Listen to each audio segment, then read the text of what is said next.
வணக்கம் நண்பர்களே.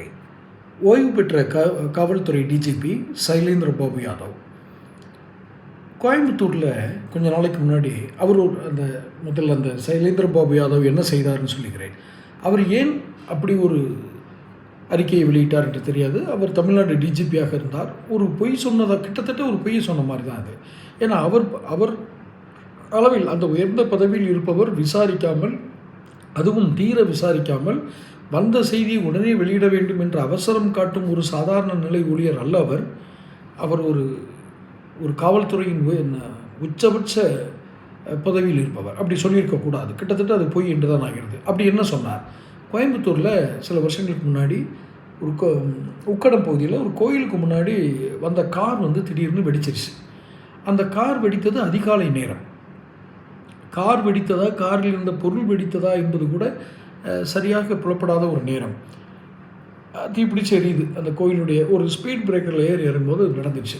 முதலில் வந்த செய்தி, நானும் அதை தமிழ்நாடு முழுவதும் எல்லோரும் அதை செய்தியை கேட்கும் பொழுது வெளிப்பட்ட செய்தி என்ன அப்படின்னா, சிலிண்டர் வெடித்தது அப்படின்னு தமிழ்நாடு காவல்துறை, அது டிஜிபி சைலேந்திர பாபு சொல்கிறார்.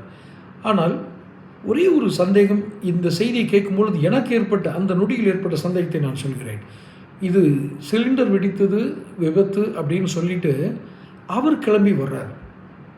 எங்கே? கோயம்புத்தூருக்கு. சைலேந்திர பாபு அவர் கிளம்பி வர்றார்.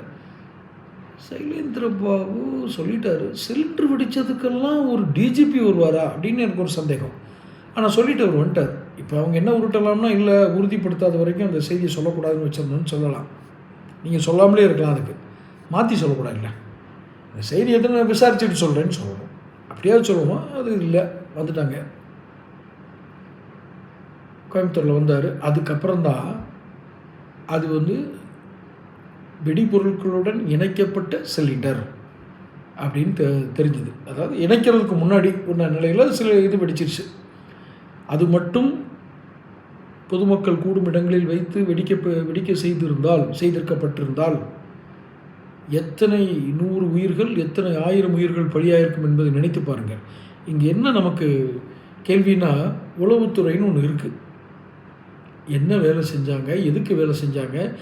இவர் முதல்வருக்காக அவர் சைலேந்திர பாபு போன்ற உயர் அதிகாரிகள் நல்ல மதிப்பு, அவர் நல்ல ஒரு பெயர் வாங்கினவர், அவரெல்லாம் முதல்வருக்காக போய் சொன்னாரா? இப்படி இந்த லட்சணத்தில் தான் உளவுத்துறை வேலை செஞ்சதா? என்ன முதல்வர், என்ன சம்பவங்கள்? இது மாதிரி உளவுத்துறை தோல்வி என்பது பல இடங்களில் நடந்திருக்கிறது. தொடர்ந்து பேசுவோம்.